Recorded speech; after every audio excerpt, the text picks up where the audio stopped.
Mesdames, Messieurs, bonsoir et merci de suivre le 20h de la télévision du Burkina.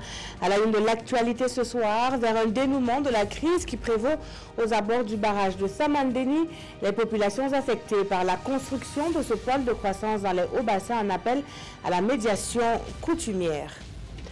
Et puis, en ces périodes de fêtes de fin d'année, les chiffres sont des plus alarmants quant aux accidents de la route. Depuis Bobo-Dioulasso, une voix s'élève pour en amoindrir les effets, surtout chez les jeunes. La structure qui fédère les associations engagées pour la sécurité routière sensibilise sur le port du casque. Dans l'actualité également, le dialogue n'est pas rompu entre la Tunisie et les Émirats arabes unis. Les deux pays sont en cours de discussion pour désamorcer une crise accentuée par l'interdiction des Émiratis imposée aux passagers tunisiennes. Depuis le 24 décembre dernier, elles ne peuvent embarquer à bord de la compagnie Emirates.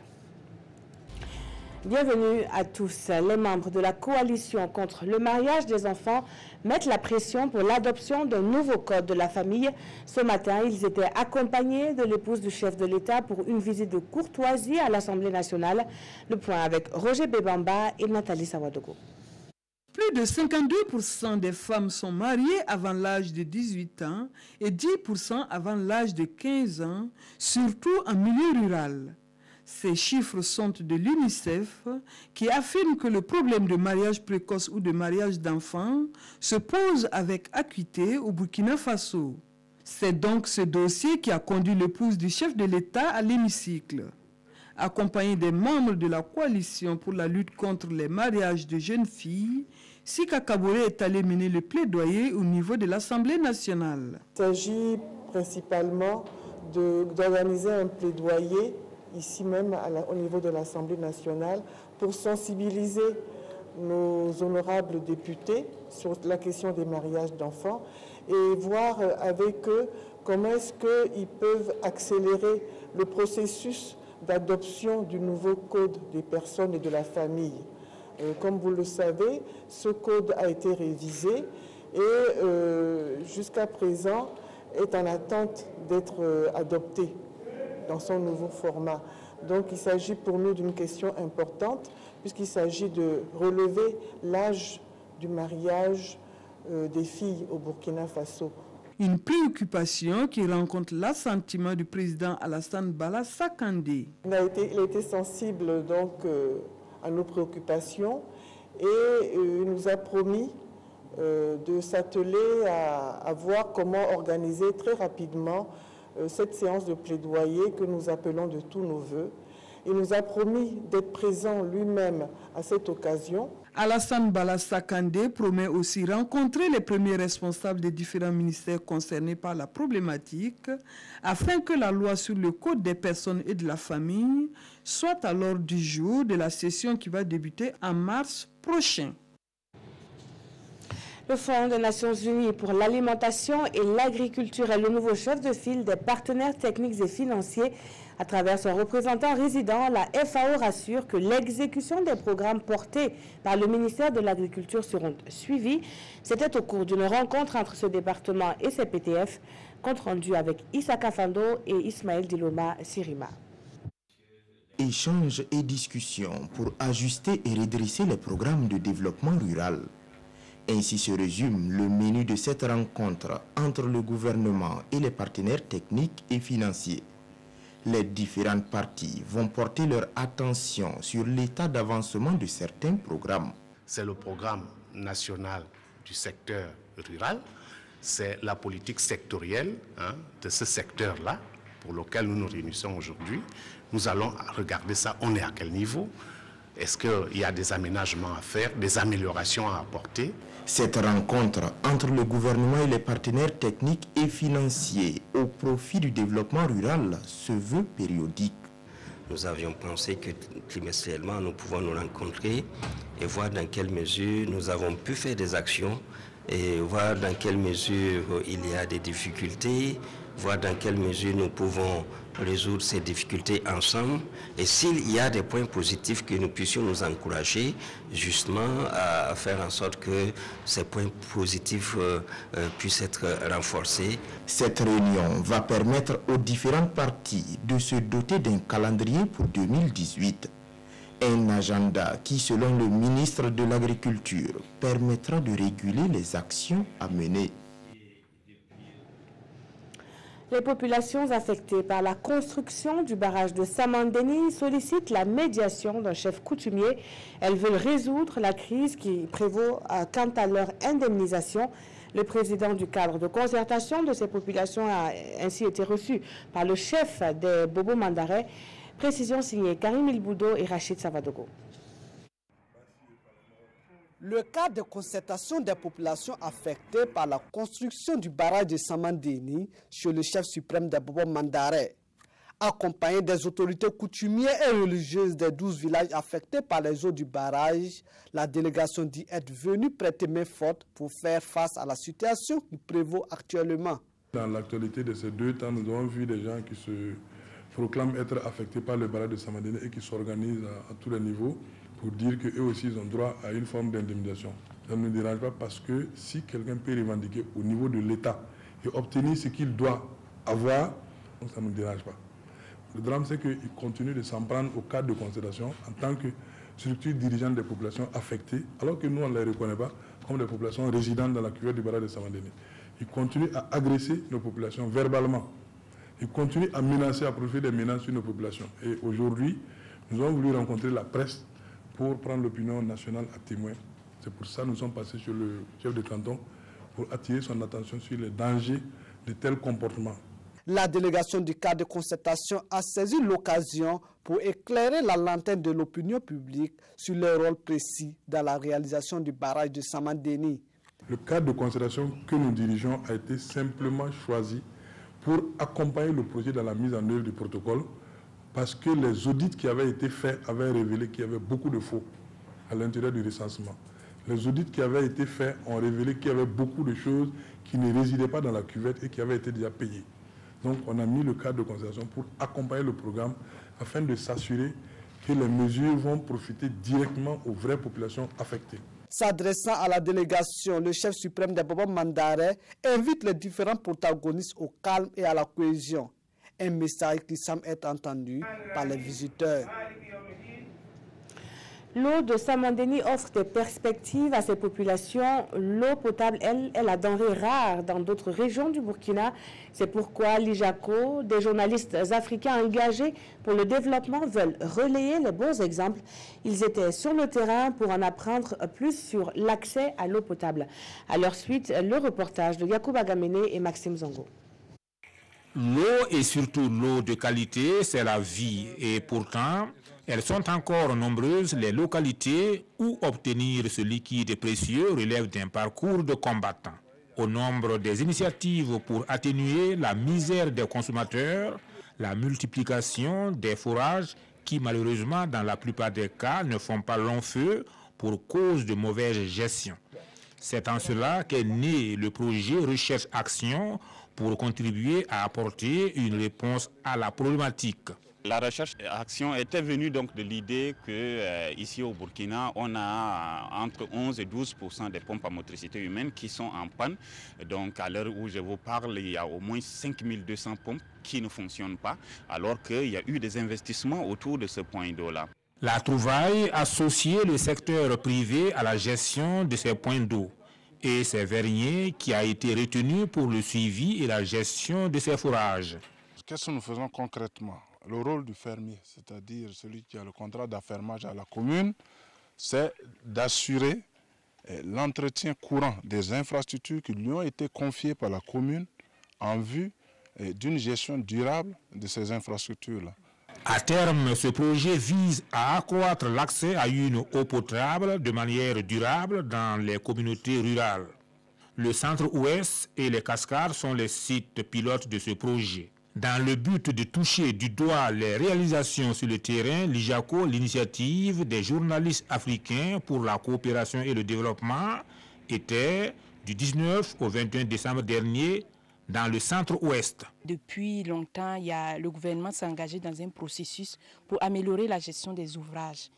c'est bien de réaliser, mais quand au niveau de la gestion, ce n'est pas bien assuré, bon, au niveau des indicateurs, c'est difficile de les améliorer. Il faut aller sur le terrain pour voir comment les différents projets qui se mènent là se font afin de pouvoir dupliquer ces exemples-là dans les différentes localités. Ici, on est satisfait parce que le projet Recherche-Action en eau potable avait pour objectif de rendre disponible l'eau potable, de donner un service de qualité aux bénéficiaires. Sur le terrain, c'est d'abord dans la commune de Kion, dans le Sanguier, que la délégation a pu s'imprégner de l'utilisation de cette nouvelle méthode de gestion. Il y a un bon nombre de ces PMH-là qui sont restés en panne. Avec l'arrivée de ce projet-là, on a trouvé qu'il y a un ouf de soulagement. Après Kion, la délégation s'est ensuite déportée à Dassa, toujours dans le Sanguier. Là-bas, la délégation a pu apprécier des démonstrations de recharge de crédit et de prélèvement d'eau à base de cartes magnétiques. J'ai vérifié la carte d'abord. Je vois 69 francs. Je sais que ça peut enlever. J'ai appuyé les 2 bidons et ça sort 23. Résultat de ce partenariat, des expériences partagées sur les modalités pertinentes pour faire fonctionner à souhait une pompe à motricité humaine en milieu rural. Des résultats qui seront dupliqués dans les autres régions du pays. Allons à présent à Fadane-Gourma où les populations ont été sensibilisées sur les enjeux environnementaux. Une semaine entière dédiée au sévisme environnemental en milieu scolaire et estudiantin. Un programme qui allie communication et sortie ludique sur initiative du mouvement africain des droits environnementaux de la région de l'Est. Désiré Ilboudo, Isiaka Suleiman Diallo et Mahamadi Oudraogo pour le reportage. Livre et civisme environnemental en milieu scolaire et estudiantin, c'est la thématique de cette semaine environnementale à Fadane-Gourma. L'initiative est du mouvement africain des droits environnementaux de la région de l'Est. Un mouvement qui œuvre pour la protection et la préservation des ressources fauniques et halieutiques. Faire une porte ouverte à l'environnement à travers donc la documentation environnementale, faire des communications en matière d'environnement, faire des sorties écologiques, surtout avec les élèves et les étudiants. À cette cérémonie d'ouverture, plusieurs communications relatives à la protection et à la valorisation des ressources naturelles de l'Est ont été développées. Des exposés ont également permis aux participants de prendre des engagements afin de préserver l'environnement. C'est nous avons besoin de l'environnement. L'environnement n'a pas besoin de nous. Donc, nous devrions veiller à ce que notre environnement reste pour nous et pour la génération future. Quand tu finis de boire un sachet d'eau, il faut chercher à quelque part pour déposer ça. Et puis se dit que l'environnement là, c'est pas pour quelqu'un seulement, c'est pour nous tous. S'il y a un problème de l'environnement, c'est que les conséquences là, c'est pour nous tous. La région de l'Est regorge d'énormes potentialités fauniques diversifiées avec près de 128 espèces de mammifères. Et ce mouvement africain des droits environnementaux, reconnu en décembre 2016, entend contribuer à l'éco-développement de cette partie du Burkina Faso. Des populations de l'Est qui gagneraient à prendre exemple sur celles du Nord qui s'intéressent plutôt à la problématique de l'accès aux intrants et équipements modernes. Cet accès se pose avec acuité chez les exploitants agricoles familiaux. Le programme Voix pour le changement se présente comme une passerelle entre ces exploitants et l'accès aux moyens agricoles efficaces. Présentation du projet avec Issoufou Kaboré et Béléman Herman Toé. Booster la sécurité alimentaire et nutritionnelle au Burkina Faso à travers la modernisation des exploitations agricoles familiales. Telle est l'ambition des 4 organisations de la société civile, dont la Fédération nationale des groupements NAM. À travers le programme Voix pour le changement, elles entendent plaider pour une meilleure prise en compte des préoccupations des producteurs dans la prise de décision. Nous travaillons avec la coopération néerlandaise dans un programme de plaidoyer basé sur les preuves. Nous évoluons au fur et à mesure dans ce processus-là pour pouvoir réunir un certain nombre de preuves pour aider à des prises de décision efficace avec des répercussions positives sur le terrain. Ce projet de plaidoyer axé sur les preuves a été présenté aux hommes de médias, principaux partenaires de promotion et de sensibilisation. Ce qu'on peut faire, c'est aller sur le terrain, constater et donner ce qu'on a vu, ce qui se passe réellement sur le terrain. À travers également la sensibilisation dans les émissions, on peut également les soutenir pour que vraiment les petits producteurs, les producteurs au niveau de la base puissent évoluer, se développer. Lancé en mars dernier et financé par l'Organisation néerlandaise de développement SNV, le projet Voix pour le changement intervient dans 3 secteurs de la vie, à savoir la sécurité alimentaire, l'énergie renouvelable et la résilience pastorale. On en vient à cet appel lancé depuis la ville de Sia. Dans les artères de la capitale économique, un seul et même message, le port du casque, une nécessité. La Fédération des associations pour la promotion de la sécurité routière a initié une caravane de sensibilisation, une initiative qui tombe à point nommé en cette période où les accidents de la route sont fréquents. Hassan Gourabou, Moussa Sanon, reportage. Le maire de la commune de Bobo de la Soie en tête, des agents des forces de défense et de sécurité, mais aussi des élèves et étudiants sillonnant des artères de la ville de Sia. Nous sommes à la 4e édition de la caravane du port de casque, une initiative de la FAFSER, la Fédération des associations pour la promotion de la sécurité routière au Burkina. L'organisation d'une telle caravane découle en fait d'une situation d'urgence. La situation d'urgence, c'est parce que de plus en plus, on a constaté une augmentation du nombre de traumatismes crâniens suite aux accidents de la circulation. Un chiffre, sur les 3 dernières années, ce sont près de 900 personnes qui ont perdu la vie au Burkina, la plupart par suite de traumatismes crâniens consécutifs à des accidents de la route. Ces traumatismes crâniens-là, généralement, c'est la frange de la population la plus jeune qui est touchée par ces genres de situations. C'est dire que vraiment la question du port de casque est une nécessité importante dans notre pays. Quand on sait que nos grandes villes, Ouagadougou, Bobo Dioulasso, alors sont des villes à motocyclistes, donc pour nous, cette caravane est venue à point nommé. Pour rappeler que cette obligation, nous devrions l'appliquer, nous devrions accepter. C'est la première fois que la caravane sur le port de casque se déporte à Bobo Dioulasso. Une caravane qui a mobilisé près de 500 participants sur un circuit fermé de 8 km à travers la ville. La protection des données personnelles expliquée aux conseillers de la présidence du FASO. La commission de l'informatique et des libertés d'y former ainsi de nouveaux relais contre la cybercriminalité. Parla Drogo, Jean Zongo et Maïmouna Traoré nous en disent plus. Il suffit d'un clic et les données à caractère personnel se retrouvent sur la place publique à la portée de personnes malveillantes. Pour la présidente de la Commission de l'informatique et des libertés, personne n'est à l'abri, quel que soit son rang et son statut. Ce séminaire de sensibilisation vise donc à former les conseillers de la présidence du FASO sur les enjeux liés à la protection des données personnelles et de la vie privée à l'heure du numérique. Au regard de la mobilité du personnel au sein de l'administration, nous avons jugé nécessaire de renouveler la sensibilisation afin d'informer les nouveaux conseillers.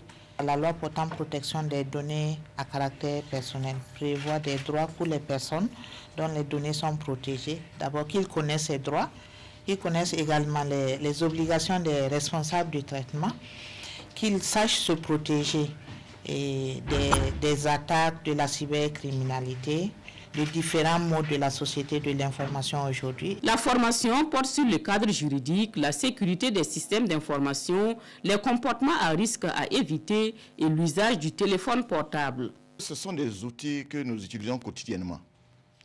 Mais parfois, c'est un peu comme, j'aime toujours prendre ça comme analogie, les roses que nous adorons tant portent des épines. Effectivement, le portable, ça nous rend de précieuses choses, mais derrière cela, il y a des risques. À l'issue de cette formation, les conseillers de la présidence du FASO devraient être mieux outillés pour faire face aux actes des cyberdélinquants et constituer des relais de la CIL dans leur cadre de vie. lui s'investit dans la consolidation de la paix sociale au Burkina Faso. Le mouvement sunnite adopte une stratégie, la formation des guides religieux. La formation a réuni les imams et prédicateurs des 13 régions du pays. La clôture avec Rasmane Zoundi et Mariam Dao. Un séminaire de formation de 72 heures pour la promotion de la paix sociale au Burkina.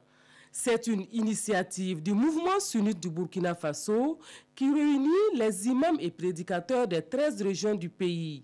Il s'agit ici de renforcer les connaissances de ces guides religieux pour qu'ils soient des vecteurs de paix dans leur communauté. Pour faire la presse, quand même, il faut quand même se former. Chaque prêcheur, derrière lui, il peut avoir à peu près 1000 personnes. Si le prêcheur même n'est pas bien formé, ça veut dire qu'il va induire les gens en erreur. L'islam, c'est avant tout une religion de paix. Une religion pour que le prochain, donc les hommes puissent s'entraider. Donc ce n'est pas une religion pour que les gens s'entretuent, pour qu'il y ait donc des guerres au nom donc de l'islam. Au niveau du Burkina Faso, nous faisons la différence entre la religion donc islamique, qui est une religion de paix, et ceux qui font une mauvaise interprétation du Coran et qui les amènent justement dans ce genre de comportement déviant. Pour ces 200 participants venus d'horizons divers, cette formation offre l'opportunité de partager leurs expériences sur la tolérance religieuse, la préservation de la paix et de corriger les mauvaises interprétations de l'islam. Les douars sont outillés pour véhiculer le message de paix de l'islam, pour qu'au Burkina Faso, on soit dans une société de paix où il y a la cohabitation, c'est-à-dire la bonne cohabitation sociale. La paix sociale fait partie des objectifs poursuivis par le mouvement sunnite du Burkina Faso. Et cette association entend, à travers les imams et prédicateurs bien formés, sensibiliser les populations contre l'extrémisme violent. Ils sont 29 à désormais arborer leur reconnaissance de la nation. Ces acteurs de la communication ont reçu des distinctions dans les différents ordres nationaux et c'est avec fierté et humilité qu'ils reçoivent leurs médailles. Le fil de la cérémonie qui s'est déroulée cet après-midi même à Ouagadougou avec Daouda Ouattara et Tanga Kafando. Ils sont au total 29 agents issus des médias publics, des médias privés et des associations professionnelles dont le travail est reconnu ce soir par les plus hautes autorités de l'État.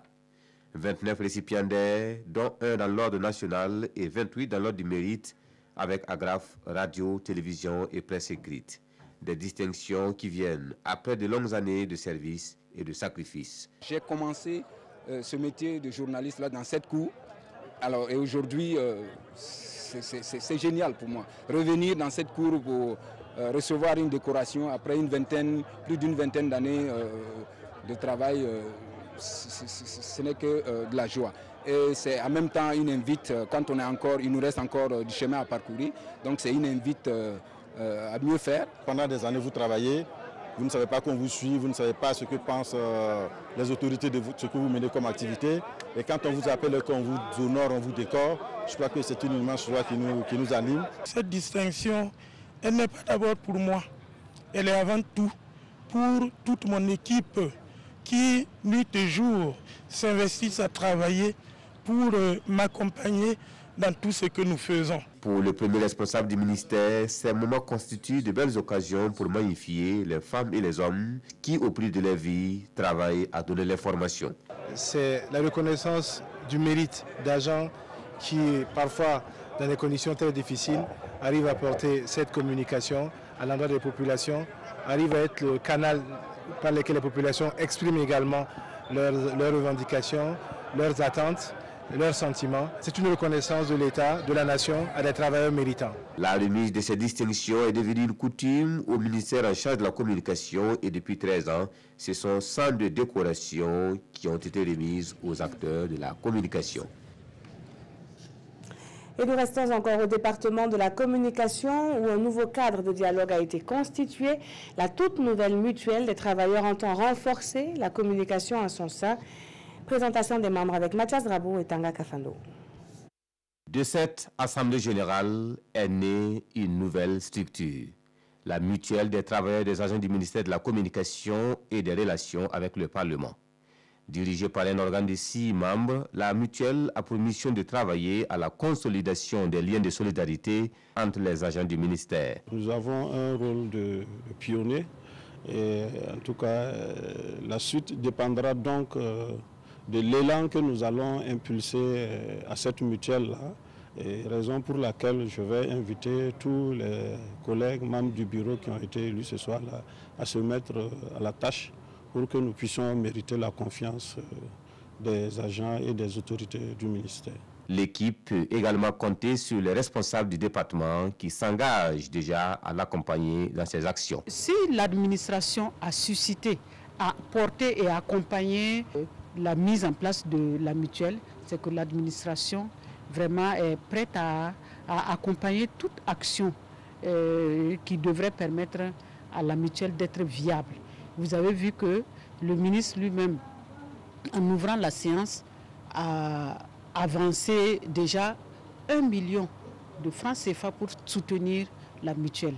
Et je pense que le ministère va réfléchir à un certain nombre de mécanismes qui pourraient permettre à la mutuelle de fonctionner convenablement. La structure est une première au ministère de la Communication et des Relations avec le Parlement et le bureau devra s'atteler à la mise en place des points focaux dans les différents services.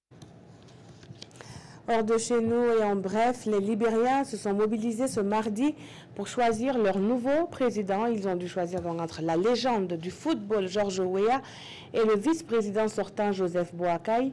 Un second tour visiblement mieux organisé que le premier tenu en début octobre selon les observateurs de l'Union européenne.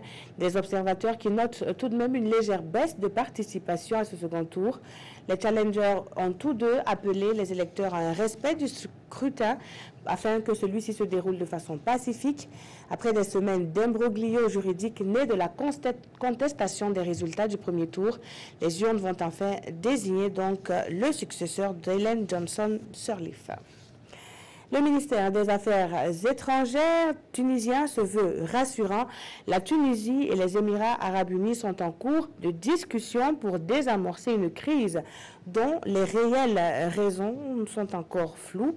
La Tunisie, quant à elle, a décidé de suspendre les vols de la compagnie aérienne Emirates, donc à la suite d'une mesure ciblant les Tunisiennes qui fait scandale dans ce pays depuis quelques jours déjà. Il dénonce une mesure discriminatoire et une humiliation de la femme tunisienne. Quelques dizaines de personnes ont manifesté lundi devant l'ambassade des Émirats arabes unis à Tunis contre l'interdiction faite aux Tunisiennes d'embarquer sur les vols d'Emirates en direction du pays du Golfe. La compagnie basée à Dubaï a expliqué avoir reçu des renseignements sur un projet d'attentat terroriste commis par une femme portant un passeport tunisien. Elle n'a présenté aucun document justifiant ses craintes. En réaction, la Tunisie a fermé son espace aérien et ses aéroports aux avions d'Emirates. La compagnie nationale émirati a suspendu ses vols entre Tunis et Dubaï le 25 décembre. Le président tunisien Béji Caïd Essebsi a démenti toute crise diplomatique entre les deux pays et chargé son ministre des Affaires étrangères de résoudre rapidement le problème. Depuis l'arrivée au pouvoir des islamistes d'Ennahda à Tunis en 2011, les relations entre les deux pays se sont détériorées aux dépens des quelques 30 000 Tunisiens résidant aux Émirats. Le second tour de la présidentielle au Libéria, diversement commenté par les quotidiens du jour. Les journaux sont aussi revenus sur la célébration de la fête de Noël et sur la clôture de la deuxième session parlementaire de l'Assemblée nationale. La revue de la presse est avec Aimé Solange Guigma. Noël 2017, des louanges et des prières pour accueillir Jésus, titre Sidoya. Et cela sous le signe de l'amour et de la solidarité, précise aujourd'hui au Faso. Une occasion pour le cardinal Philippe Ouedraogo de demander à l'enfant de la crèche d'aider le monde à aimer la vie et à la protéger, car elle est sacrée. Pour ce faire, ouvrons nos cœurs pour une société plus humaine, a-t-il indiqué dans ce journal. Autre point de l'actualité, aujourd'hui au Faso nous informe que les députés sont confiants pour l'économie en 2018 car le Burkina a réalisé la meilleure croissance de l'Afrique, précise Balassane Kandé dans ce journal. Par conséquent, les élus applaudissent l'exécutif pour ses efforts en matière de croissance économique, signale l'observateur Palga. et ce lors de la clôture de la deuxième session parlementaire ordinaire de l'année. Une session qui a servi de cadre pour le président Sakandé au regard des grèves au rythme exponentiel de dénoncer l'incivisme généralisé, souligne le quotidien d'État. Aussi a-t-il exhorté le gouvernement et les syndicats à trouver un compromis dont le Parlement veillera au respect. Hors de chez nous, les journaux se penchent sur le second tour de l'élection présidentielle libérienne. Mardi Vérité, aux portes de l'exécutive mention, indique aujourd'hui au Faso, qui s'interroge d'ailleurs qui des deux adversaires aura l'onction de la majorité, Joseph Boaké ou Georges Weah. D'après son analyse, c'est une compétition aux allures de revanche pour les deux, car s'étant combattus sur des listes opposées aux précédentes présidentielles de 2005 et 2011. Quoi qu'il en soit, l'observateur Palga espère seulement que la fragile paix sociale dans ce pays ne sera pas remise en cause par les ambitions des uns et des autres. Merci d'avoir suivi ce journal. Tout de suite, vous pourrez suivre votre émission Plein Champ qui fait un bilan de la campagne agricole. Un numéro inédit à suivre avec Ernest Cambiré à partir de 21h30. Très bonne suite de programme sur la télévision du Burkina.